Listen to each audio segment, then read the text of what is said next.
Ayan pala guys, nag-aalmusal na ako ngayon. Ayan ang almusal ko. Pandesal. Ang palaman ko spaghetti.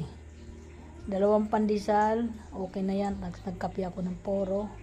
Kasi kahapon po, mayroon sa akin ibinigay yung aking malapit na driver na parang kamag-anak na namin. Kapamilya na, parang kaganon. Nag-birthday kahapon. Ayan o. Ayan guys. Itinabi ko kasi sabi ko para bukas may almusal tayo. Wag ubos-ubos. Sabi ko para makatipid.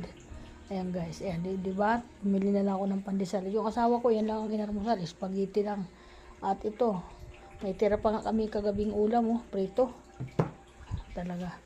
Hindi na uubos ang ulam. Yan ang nangyayari. Yan. At ngayon, pupunta po ako ng palengke guys. Punta ko ng palengke ngayon kasi bibili ako ng nyog.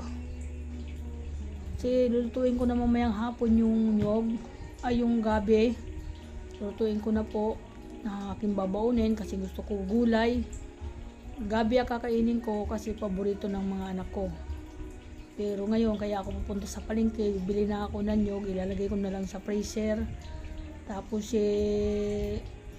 kung may mabili akong hipon doon, ihahalo ko doon sa gabi. Yung binagungan ko, mayroon na ako dyan. Lulutuin ko na lang. Huli ko yung lulutuin, yung pinakahuli ko na. Madaling araw ko ata lulutuin.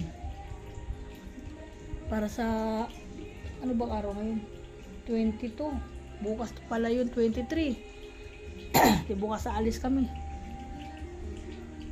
Kaya yan guys, galing na ako sa tindahan at nagbukas na ako doon at malis uli ako at mag-aalmusal ako. Gusto ko mainit na kape kaya nagpakulo ako ng tubig, mga busing.